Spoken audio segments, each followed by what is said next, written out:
बिस्मिल्लाहिर्रहमानिर्रहीम। जवाब दो के साथ मैं हूं फ़ारूक बड़ाइच। पाकिस्तान के अंदर नए सूबों की बहस छिड़ गई है और सिर्फ हुकूमती रहनुमा ही नहीं, वज़रा ही नहीं, बहुत से लोग प्राइवेट सेक्टर से भी ये बातें करना शुरू हो गए हैं कि अब पाकिस्तान को अगर आगे बढ़ना है तो नए सूबे बनाना बहुत ज़रूरी हो चुके हैं। हमें फैसल वाडा साहब ने टीवी शोज़ में भी बताया, अब्दुल अलीम खान साहब ने भी अपने एक बयान में ये कहा कि सूबे बनने चाहिए। पीपल्स पार्टी से कुछ इख्तलाफी आवाज़ें उठी हैं, शाजिया मरी हों या वज़ीर बल्दियात सईद गनी हों। ये मामला और ये जो बहस है ये क्यों शुरू हुई है, कितनी ज़रूरी है, हम इस पर भी आज बात करेंगे। इससे आगे बढ़ेंगे तो ज़िमनी इंतखाबात होने जा रहे हैं। पाकिस्तान तहरीक-ए-इंसाफ क्या फ़ैसला लेगी और ज़िमनी इंतखाबात में पाकिस्तान मुस्लिम लीग नून और पीपल्स पार्टी ने मिलकर इनमें हिस्सा लेने का ऐलान किया। एक तयशुदा फार्मूला है, इसके नताइज क्या होंगे, इसकी क्रेडिबिलिटी क्या होगी, इस पर भी बात करेंगे। और आखिरी हिस्सा प्रोग्राम का इसके ऊपर मुश्तमिल होगा कि पाकिस्तान के अंदर बैटिंग ऐप्स को कौन प्रमोट कर रहा है। और पाकिस्तान के बड़े बड़े यूट्यूबर्स, अभी एक मारूफ यूट्यूबर सादुर रहमान की गिरफ़्तारी हुई, टक्की भाई बड़े मशहूर आदमी हैं, और उनकी गिरफ़्तारी हुई और इल्ज़ामात उन पर ये हैं कि वो बैटिंग ऐप्स को प्रमोट कर रहे थे। वो अकेले नहीं कर रहे थे, कितने ही लोग कर रहे थे। इस पे भी हम बात करेंगे प्रोग्राम के आखिरी हिस्से में, जब हम ज्वाइन करेंगे अहमद फौजान जो ख़ुद कंटेंट क्रिएटर हैं। उनसे हम ये बात करेंगे कि किस तरह से आपके पास लोग आते हैं ऑफ़र लेके कि भाई प्रमोट करें, कितने पैसे देते हैं, ये सिलसिला कैसे चल रहा है। उन्होंने इस पर पहले भी बात की थी, तो आज प्रोग्राम में उनसे भी हम इस पर राय लेंगे। हमारे साथ मौजूद हैं सीनियर सहाफ़ी तजियाकार जनाब पीजे मीर साहब। हमारे साथ आज सीनियर सहाफ़ी तजियाकार जनाब मज़हर अब्बास साहब भी होंगे। मौजू यही है कि मुल्क में जो नए सूबों के क़याम के हवाले से बहस हो रही है। मैं पहले चाहूँगा मज़हर अब्बास साहब आपसे मैं इसके ऊपर राय ले लूँ कि सर ये सिर्फ बहस नहीं हो रही, इससे पहले यानी कि अगर हम देखें तो फैसल वाडा साहब टीवी शोज़ में कह रहे हैं, अब्दुल अलीम खान साहब जो सरबराह हैं IPP के, उन्होंने बयान जारी किया है, पीपल्स पार्टी ने इसकी मुखालफत भी की है, और इसी तरह कुछ प्राइवेट तालीमी इदारे हैं उनके सरबराहान ने कुछ लाहौर में एक गेट टुगेदर की थी और उसमें उन्होंने सहाफ़ियों के सामने ये बात रखी कि नए सूबे क्यों बनने चाहिए। तो मैं चाहूँगा कि ये बात तो बहुत पहले से होती आई है, आप इसे किस तरह से देखते हैं, पाकिस्तान के लिए कितना मुफीद है? जी शुक्रिया। ऐसा लगता है कि जैसे हमने पाकिस्तान के दीगर मसाइल हल कर लिए हैं तो अब हम नए सूबों के मसाइल की तरफ आ रहे हैं। किसी सूबे या एडमिनिस्ट्रेटिव यूनिट्स या इस तरह की जो बहस रही है हमारी वो कोई नई नहीं है, बहुत पुरानी है।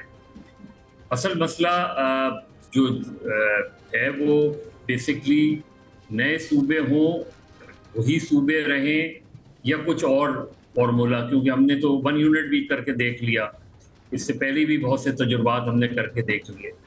असल मसला है कि निचली सतह तक इख्तियारात, तो निचली सतह तक इख्तियारात जो हैं, जिसमें टाउन की सतह तक, तहसील की सतह तक, जो है काउंसलर की सतह तक, आप उनको बाइख्तियार बना दें, उनको फाइनेंशियली स्ट्रॉन्ग कर लें, वो एडमिनिस्ट्रेटिव और सियासी जो है वो इख्तियारात दे दें। आप देखें कि ये आधी कौमी असम्बली और आधी सूबाई असम्बलियाँ खाली हो जाएंगी।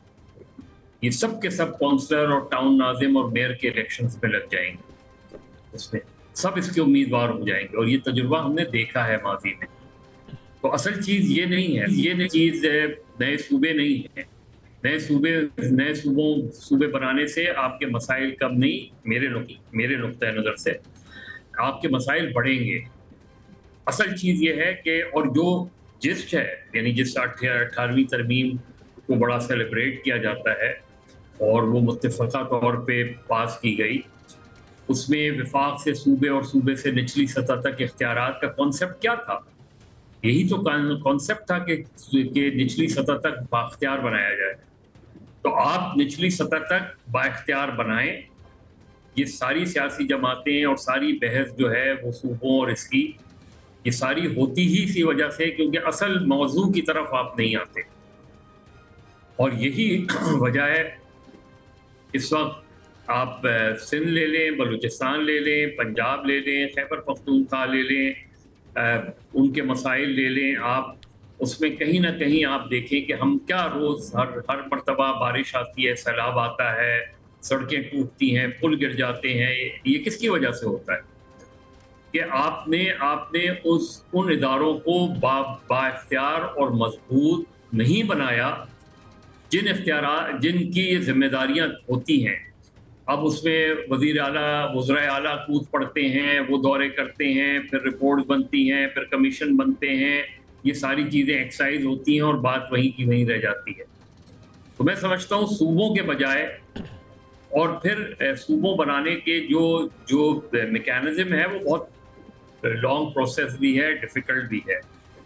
इख्तियारात 18वीं तरमीम के तहत आप निचली सतह तक दें, काउंसलर्स को मजबूत बनाएं, मेट्रोपॉलिटन कॉरपोरेशंस बनाएं।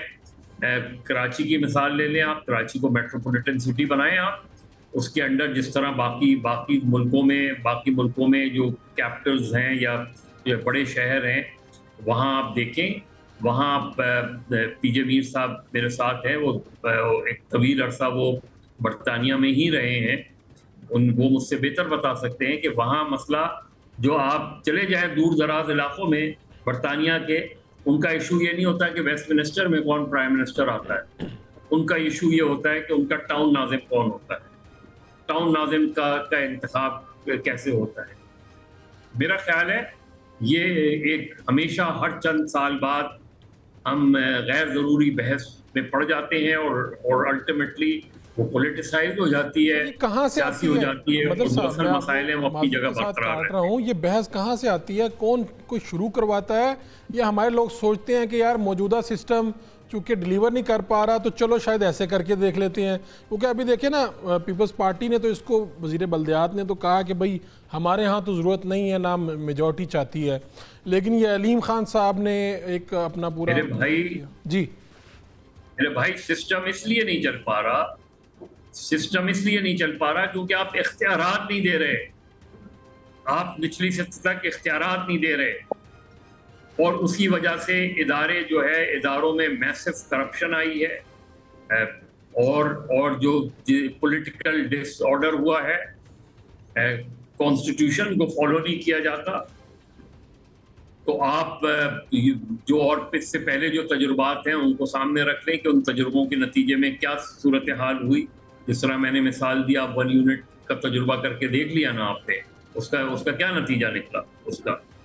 तो ये मेरा ख्याल है हम फिर एक गैर ज़रूरी बहस में पड़ जाएंगे जिसका नतीजा कुछ नहीं निकलेगा। ठीक है, मदर साहब हमारे साथ ही रहिएगा। पीजे मीर साहब, अभी मदर साहब ने आपका भी कहा कि आप दूसरे जो ममालिक हैं उनका सिस्टम भी देखा आपने, फिर मैं थोड़ा सा हवाला दूंगा। ज़रा मुशर्रफ साहब इसके बड़े इस पे यकीन रखते थे बल्दियाती निज़ाम वाली बात पे, तो क्या ये बात यहीं पे है कि नए सूबे बनने चाहिए, या बात सिर्फ ये है कि इख्तियारात जो हैं इसको निचली सतह तक मुंतकिल कर दें, पावर को डिवाइड कर दें, तो पाकिस्तान के मसाइल कम होना शुरू हो जाएंगे, मसाइल हल होना शुरू हो जाएंगे? मज़हर ने एक चीज़ तो बड़ी अच्छी आइडेंटिफाई की है। पाकिस्तान में जो सबसे बड़ा प्रॉब्लम है, किसी जगह पे आप ले लें apart from the arm forces, आपके पास डेलीगेशन ऑफ अथॉरिटी कोई नहीं है। कहीं भी काम कर लो आपके पास पावर ही कोई नहीं है। कोई प्रेसिडेंट बन जाता है किसी इदारे का, वो 0-0 होता है, उसके पास कुछ भी नहीं है। CEO बना देते हैं, उसके पास कुछ नहीं है। मैनेजर्स बना देते हैं, उसके पास कुछ नहीं है। डेलीगेशन ऑफ अथॉरिटी इस मुल्क में है ही नहीं है, क्योंकि आपको कोई ट्रस्ट करता ही नहीं है। हमारा अनट्रस्टिंग ये सिस्टम है। एक दूसरी चीज ये है, तो यार 5 तो सूबे आपसे संभाले नहीं जाते, तो 12 आपने बनाने। मुझे बताओ ना, ये मज़हर बड़ी सही बात कर रहे हैं। वो डेलीगेशन ऑफ अथॉरिटी दो लोगों को, सब कुछ हो जाएगा। ये अंग्रेज भी था ना, कितना अंग्रेज था, उसने पूरे हिंदुस्तान को चला रहा था वो, क्योंकि अथॉरिटी थी, क्योंकि एक सिस्टम चल रहा था। यहाँ सिस्टम कोई नहीं है, यहाँ ये 12 बना दो। क्योंकि फिर आपने वही कबायली वो रस्तों पे चलना है। हाँ, इधर इसका कबीला इधर आ गया, ये वोट इधर आ जाएगा, ये वोट उधर आ जाएगा। बात सारी इलेक्शंस की है, ये सिर्फ वोट करने के लिए सूबे बनाते हैं। बात ये है, आप मंजूर भट्टी साहब ने क्या किया था, उन्हें याद है आपको कि मंडी बहादुरीन और खारियां और इनको सेपरेट कर दिया था। पहले 1 डिवीजन था, 2 डिवीजन बना दिए। क्वेश्चन इज, क्या फर्क पड़ा? मुझे बता दें, पड़ा कोई फर्क? कोई फर्क नहीं पड़ा। क्वेश्चन इज कि जब तक आप एक कहते हैं ना मेरिट के ऊपर काम नहीं करोगे, जो मर्जी सिस्टम बना दो। आपने जनरल साहब की बात की, जब ये नाजिम सिस्टम को लेके आए, सारे नाजमीन के पीछे भागे क्यों जी पैसा उधर है। नाज़िमों के पास पैसा है, लोग नाज़िमों के इलेक्शंस में चले गए। यहाँ लोग जाते हैं पैसों के ऊपर, यहाँ काम के ऊपर कोई नहीं जाता। मैं आपको बड़ी सीधी सी बात बता रहा हूँ, और जब तक हम नेशनल इंटरेस्ट आगे नहीं रखेंगे, आप आगे नहीं बढ़ सकेंगे। जितने मर्जी सूबे बना ले, आप नहीं बढ़ सकेंगे। अब ये मुझे बता दो ना, आपके जो लोकल गवर्नमेंट्स हैं, ये लोकल बॉडीज, ये इफेक्टिव हैं? फ्लड्स आए हैं, where is the local body? मुझे बता दो। कराची डूबा हुआ है, दूसरे आपके इस्लामाबाद एक मॉडर्न सिटी, उसका हाल तुम देख लो यार। नाले आपके गंदे हैं, ये किसका काम है? लोकल बॉडीज का। और लोकल बॉडीज ही काम नहीं कर रही तो सूबे बना के क्या करोगे? ये मुझे बता दो आप। तो बेसिकली जब तक मैं समझता हूँ, जब हम अपने आप को रिफॉर्म नहीं करेंगे और अपने आप को अप टू द डेट, अपने हमारे जो मोटिव सुप्रेंडा है उसको नहीं करेंगे, हम यही रोते रहेंगे। हाँ भाई, ये कर दो, नया सूबा बना दो, नाजिम ले आओ, डीसी ले आओ, डीसी आ गया, नाजिम ले आओ। हिंदुस्तान में तो अभी भी डीसी सिस्टम चल रहा है, बिल्कुल ठीक चल रहा है। वहाँ हमारे क्या प्रॉब्लम है मुझे बताओ? हर चीज पे हम एक्सपेरिमेंट करते हैं। पुराना शहर है, नया शहर, उसका डाल दो। वो किसी ने वो नवाब शाह बनाया, नहीं यार नवाब शाह को मारो, अब इसको बेनजीराबाद कर दो। लालपुर किसी ने बनाया, एंड्रू लायल ने, नहीं जी इसको फैसलाबाद कर दो। ओ यार, कुछ तो ट्रेडिशन खुदा के लिए रखो यार। हर चीज हम चेंज करने पे लगे हुए हैं। नई चीज क्या की आपने? तो बीजेपी साहब, वही करते दूसरे ममालिक में जो वो भी तो सिस्टम चला रहे हैं और बड़ी कामयाबी से चला रहे हैं, जैसा मदर साहब ने इशारा भी किया, वहां पे भी यही है ना, इख्तियारात की निचली सतह में मुंतकिली है। बिल्कुल यही है। अब आप बरतानिया में देखो कि आज जिस तरह हम बात कर रहे हैं, सख्त तनकीद हो रही है सादिक खान के ऊपर। ये पाकिस्तानी एक मेयर है लंदन के, सख्त तनकीद हो रही है, लेकिन सिस्टम चल रहा है, सिस्टम चल रहा है। सिस्टम में कोई प्रॉब्लम नहीं आ रही कि हाँ जी ये हो जाएगा, वो हो जाएगा। हम स्पेक्यूलेशन पे चलते हैं हम अपने मुल्क के अंदर। हमें स्पेक्यूलेशन पे नहीं, हमें कॉन्क्रीट प्रैक्टिकलिटी पे चलना है। वो मैं कहता हूँ अनफॉर्चुनेटली नहीं चलता। भाई क्यों नहीं चलता? बिकॉज हमने अपने अपने हमारे इंटरेस्ट हैं। हमारे पास कोई नेशन का इंटरेस्ट नहीं है, कौम का इंटरेस्ट नहीं है। मैं आया हूँ, कहीं भी आया हूँ, मैंने पैसे कैसे बनाने हैं यार? मुझे बता दो। किसकी, आपकी गवर्नमेंट सर्वेंट्स की बेचारों की क्या तनख्वाह है? 25, 30, 50, 60 हजार रुपया भी हो गया, उसने बच्चे भी पढ़ाने, ये करने, तो करप्शन होगी ना। आपका तो काम नहीं, आपका तो मैकेनिज्म है, आपका साइकिल ही नहीं चलेगा बिकॉज करप्शन इतनी हो रही है आपकी। तो ये सारा ये इकोनॉमी से भी ताल्लुक रखता है। और जो crux of the problem in Pakistan is कि हम डेलीगेशन ऑफ अथॉरिटी कोई नहीं है। आपका जो नंबर 1 आदमी है, वो सेठ है या ओनर है, जो भी है, वो सारा काम उसने करना है।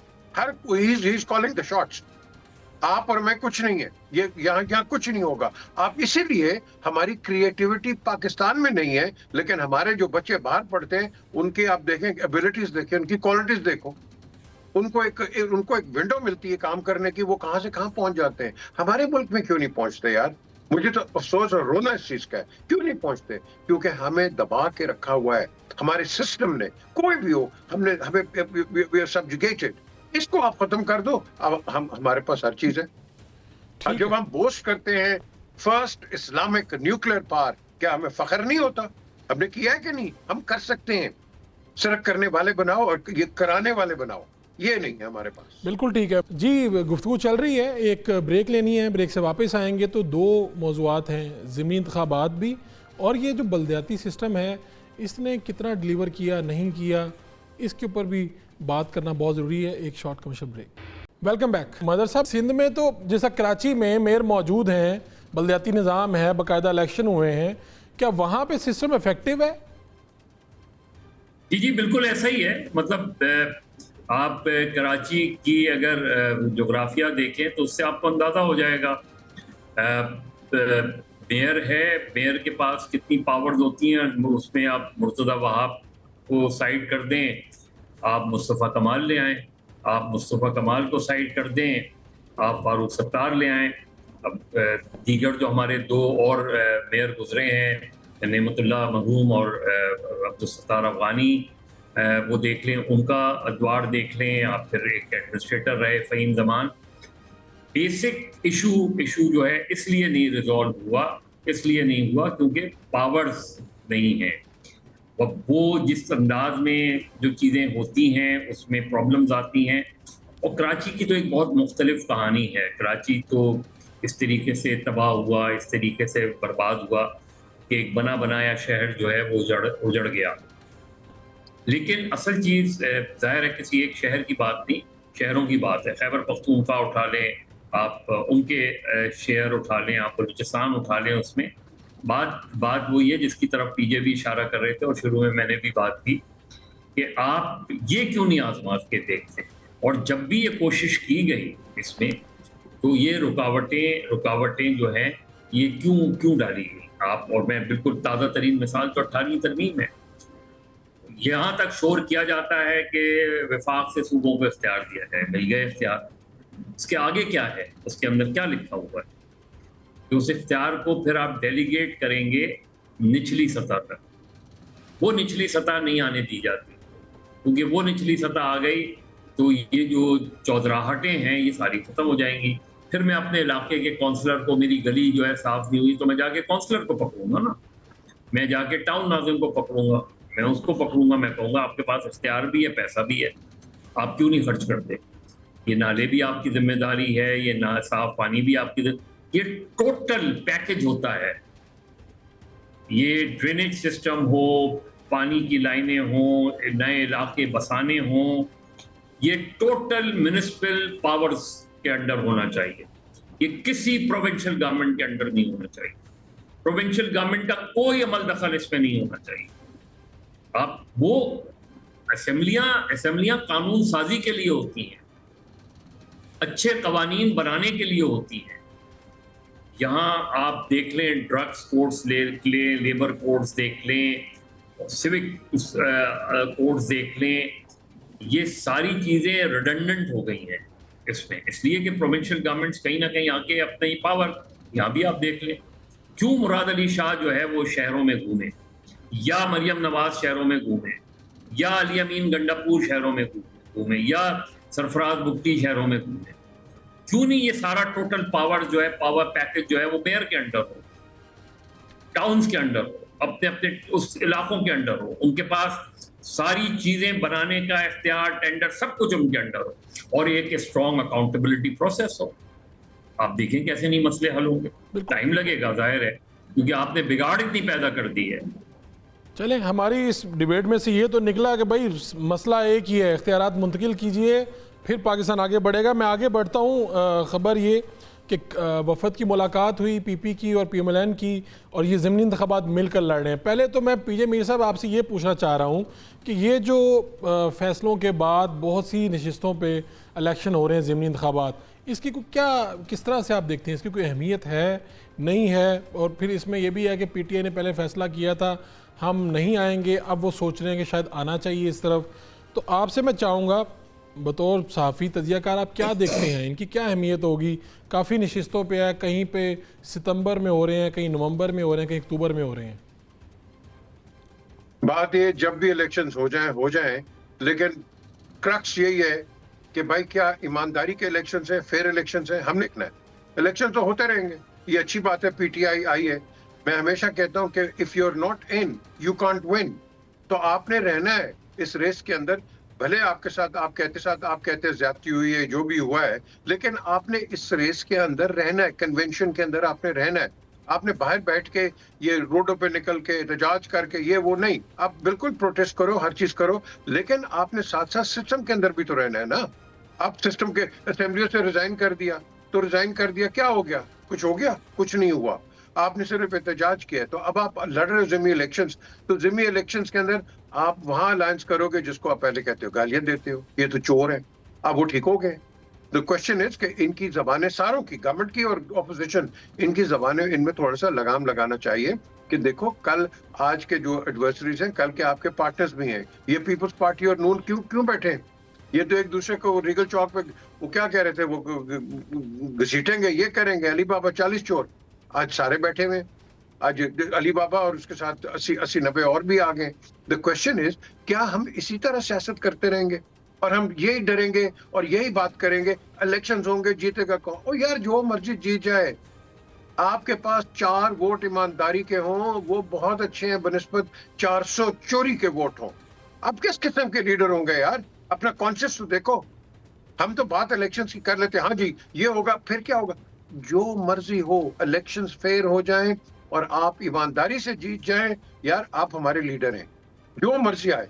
हमें ये नहीं करना कि यार वो आया है, वो देखो यार उसने कितनी धांधली की, उसने ये किया। जब आप लफ्ज ही शुरू में धांधली का किसी पे लगा देंगे, इल्जामात लगा देंगे, आप उससे क्या एक्सपेक्ट करेंगे? मुझे बता दें, क्या वो काम करेगा? तो फिर आप 0-0 फिर दोबारा हो जाएंगे, फिर हम कहेंगे दोबारा इलेक्शंस कराओ। तो बेसिक इसका जो एक्चुअल क्वेश्चन है, क्वेश्चन ये है, क्या ईमानदार और साफ और शफाफ इलेक्शंस होंगे, हो सकते हैं या नहीं हो सकते? ये है मेन क्वेश्चन पाकिस्तान के अंदर। तो अगर ये हो जाएगा तो मैं समझता हूँ उसके बाद आप इनकी अकाउंटेबिलिटी भी कर सकते हैं। चले इसी क्यों नहीं कर सवाल का सकते जवाब ले लेते हैं मजहर अब्बास साहब से, ये जो आपने सवाल उठाया। मैं तो वैसे मजहर साहब ये पूछना चाह रहा था कि ज़िमनी इलेक्शन हुकूमत की कारकर्दगी के ऊपर ही अवाम अपना वोट डाल के बता देती है कि भाई ये कहाँ पे खड़े हुए हैं। हम तो इस तरह से भी देखते थे। लेकिन चले इनका पहला सवाल मैं पीजे मीर साहब से ही सार ले लेता हूँ कि क्या ये इलेक्शन जो है ये साफ शफाफ होंगे? ज़िमनी इंतखाबात की बात कर रहे हैं। नहीं, देखिए, नहीं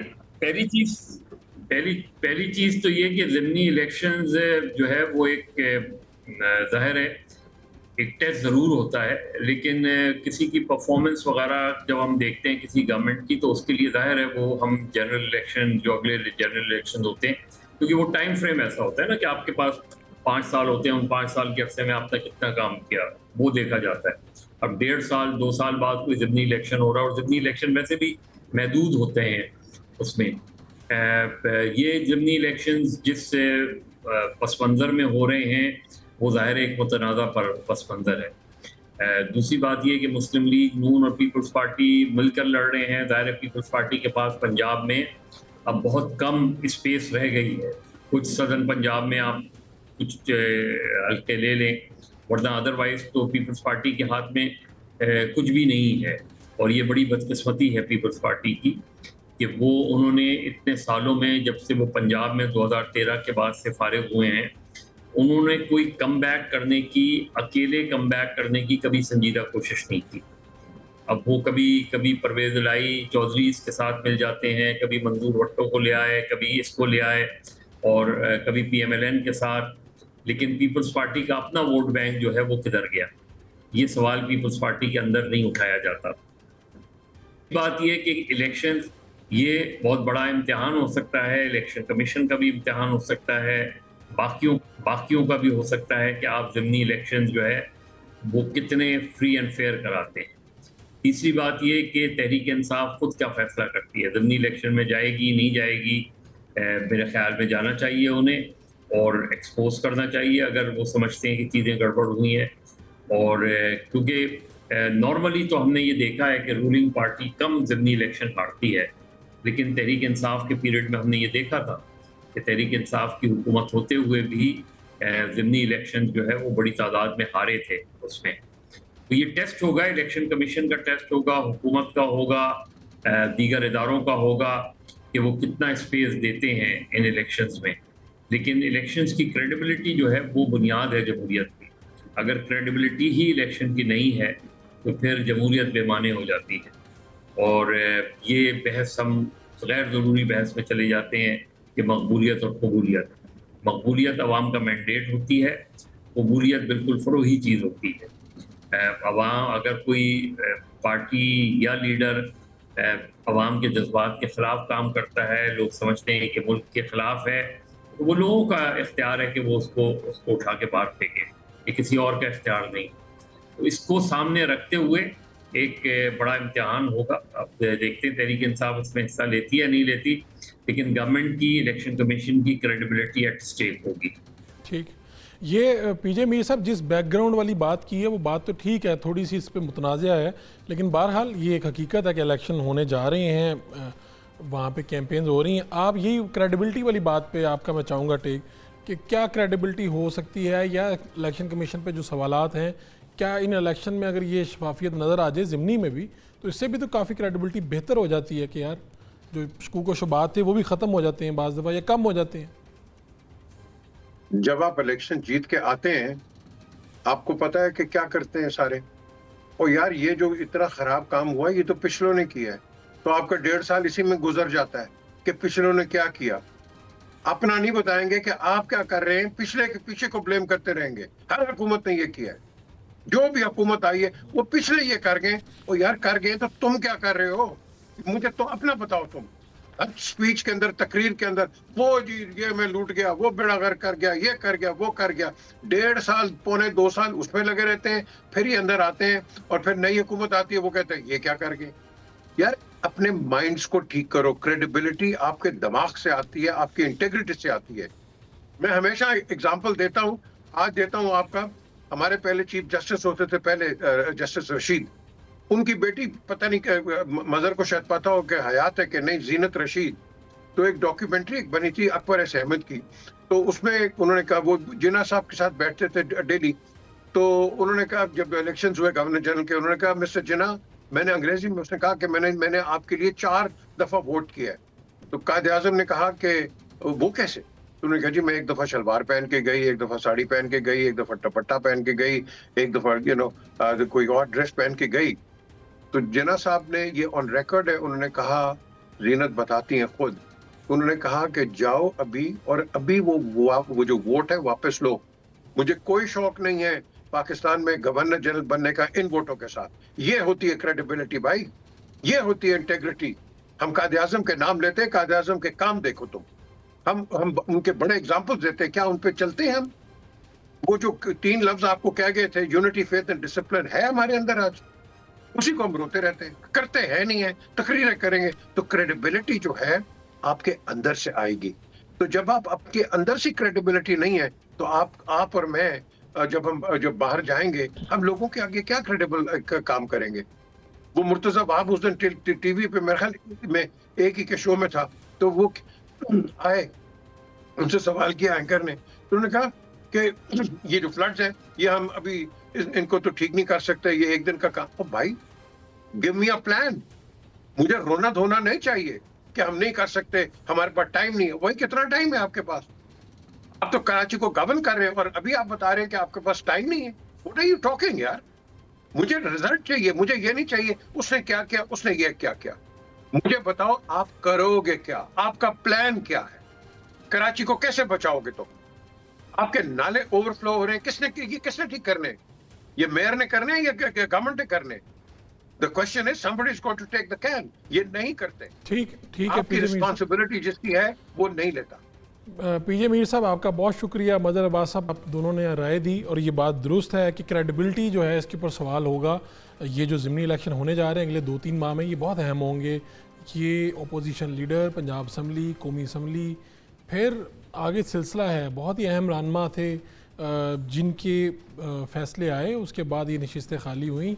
इस पे आप पाकिस्तान मुस्लिम लीग नून और पीपल्स पार्टी मिलकर इलेक्शन लड़ रही है। इसके क्या नतीजे होंगे अगर ये शफाफ इलेक्शन होते हैं, ज़िमनी इलेक्शन, तो इससे एक रिफ्लेक्ट करेगा कम अज़ कम कि 1-1.5 साल जो हुकूमत का गुजरा, कम अज़ कम कि वो कैसा गुजरा, उससे अवाम कितने मुतमईन नज़र आए, क्या हो सकते हैं। जी, यहाँ पर वक्त हुआ एक ब्रेक का। ब्रेक से वापस आएंगे तो हम बात करेंगे कंटेंट क्रिएटर। हमने उनको मदऊ किया, अहमद फौजान को। हम उनसे पूछेंगे कि किस तरह से कंटेंट क्रिएटर्स को ऑफ़र्स की जाती हैं, ये बैटिंग ऐप्स किस तरह से पाकिस्तान के अंदर प्रमोट हो रही हैं, लोगों को लालच दे के वर्गलाया जाता है, ये सारा धंधा कैसे चल रहा है। Welcome back. हम बात कर रहे थे कि पाकिस्तान में किस तरह से दिन दिहाड़े लोग बैटिंग ऐप्स को भी प्रमोट कर रहे हैं, ये सारे सिलसिले भी चल रहे हैं और फिर कोई एक गिरफ्तारी होती है, फिर खबर बनती है और सिलसिला आगे चलता है। इस सेगमेंट में हमें ज्वाइन किया अहमद फौजान, जो ख़ुद कंटेंट क्रिएटर हैं, पॉडकास्टर हैं। अहमद फौजान भाई, बहुत शुक्रिया आपका, आपने वक्त दिया। आपसे सवाल ये है कि ये कैसे मुमकिन है, यानी ज़ाहिर बात है इस तरह की जो ऐप्स हैं, आपकी मैंने वीडियो भी देखी, आप पहले भी फरमा रहे थे कि इतने बड़े बड़े क्रिएटर्स जो हैं ये तो मामूली रकम लेके तो नहीं प्रमोट करते होंगे। और दूसरा ये कि जब आपके पास कोई ऐप आती है प्रमोशन के लिए, तो क्या आप इतने सादा होते हैं कि आपको पता नहीं चलता कि यार ये जो ऐप है ये जुए की बेसिकली है, पूरा सर्कल आपको पता नहीं होता और इन लोगों ने बस पैसे लिए और प्रमोट कर दिया? जी फरूक भाई, बिल्कुल। जैसे जैसे इस केस की तफसीलात सामने आ रही हैं, लोगों की जो है ना वो हैरानी में इजाफा होता जा रहा है कि किस किस्म के जो है लोग हमारे साथ काम करते रहे। आपने कहा कि कंटेंट क्रिएटर बहुत सादा होते हैं। मेरे ख्याल ये आवाम को सादा बल्कि बेवकूफ़ समझते हैं, लेकिन अब कोई भी इस डिजिटल दौर के अंदर ना सादा है ना बेवकूफ़ है। सारी कहानी जल्द या बदेर सामने आ जाती है। इन मौसूफ को लोगों ने, कंपनीज ने, बहुत बड़ी बड़ी बैटिंग ऐप्स ने भारी रकम दे के, डॉलर्स में मिलियंस ऑफ रुपीज़ जो बनते हैं इनको कंट्री हेड लगाया हुआ था, अपने कंपनी के डेजिग्नेशंस दिए हुए थे, और किसी को कंट्री हेड लगा देते हैं, किसी को मैनेजर, किसी को ब्रांड एम्बेसडर के तौर पे पूरा मार्केट किया जाता है, और फिर कंपनी ही इनके अकाउंट में पैसे डालती है, जिससे इनका ग्राफ ऊपर जाता है, और ये अपनी स्क्रीन खोल के लाइव आपको दिखाते हैं कि ये देखें ट्रेड हो रही है, ये ग्राफ ऊपर जा रहा है, ये ग्राफ नीचे आ रहा है, आप भी ऐसे करें और रातों रात अमीर हो जाए। तो हमारी अवाम को भी ये समझ लेना चाहिए, और खास तौर पर यंगस्टर्स को, जो कि इनकी अफसोस की बात है कि इनकी जो फॉलोइंग है उनमें बड़ी तादाद जो है वो यंगस्टर्स की है, जो भी स्कूल कॉलेज से या मरकज से गुजर के जिन्होंने यूनिवर्सिटी में जाना है, और इन्हीं को देख के, इसी स्लोगन्स को, कैची स्लोगन्स को देख के रातों रात अमीर हो जाएं, वो फिर अपने वालिदैन से कहते हैं कि हमने कॉलेज जाके स्कूल जाके क्या करना है, ये तो सारा हमारे सामने बात मौजूद है।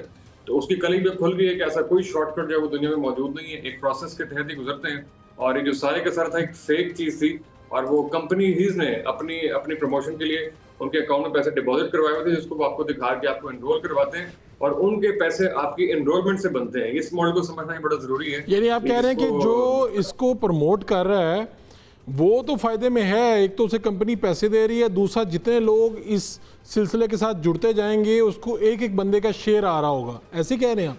हर बंदे की, बिल्कुल बिल्कुल जी, हर, इसको रेफरल बेस्ड मार्केटिंग बोलते हैं कि जितने बंदे गएंगे हर बंदे की ठीक ठाक कम से कम एक बंदे के ऊपर समझ लेके $100 कम से कम जो है वो उसको बन रहे हैं, और ये बड़ा कामयाब तरीका लोगों ने ढूंढा है। हर कुछ अरसे के बाद ये पैंतरे बदल के आते हैं। यही लोग पहले कोर्स, मंजन सेलर्स के नाम से मशहूर थे, कोर्स निकालते हैं, कोर्स के अंदर भी इनको पैसे आ रहे हैं, और दिलचस्प बात यह है कि चाहे ये वाला काम हो चाहे पिछला काम हो, ये वो काम खुद नहीं करते, ना ट्रेडिंग खुद करते हैं और ना ही ई कॉमर्स खुद करते हैं, ना ही बहुत सारे दूसरे काम जिनके ये मंजनबाजी कर रहे होते हैं, अपेरेंटली खुद वो काम नहीं करते, लोगों से कहते हैं आप ये काम करें, और जब लोग ये काम करते हैं तो वहां से भी इनको पैसे मिल रहे हैं, कंपनी से भी इनको पैसे मिल रहे हैं। तो बहरहाल ये अच्छी बात है कि सारा का सारा ये मामला लोगों की लोग शिकायत नहीं करते, कहीं पे कंप्लेन दर्ज नहीं करवाते, हमारे पैसे डूबे हैं या हमने ये फलां साहब को देख के एडवर्टीजमेंट देख के हमने यहाँ पर अपने पैसे लगाए थे। ये जो NCCI जो अब गिरफ्तारियाँ कर रहा है इन लोगों के पास, या अगर आप साइबर क्राइम ही कह लें से FIA का ये हिस्सा था, तो इन लोगों के पास कंप्लेन नहीं जाती कि भाई इतने लोगों ने अपना सरमाया डुबो दिया, या जब ये ऐप्स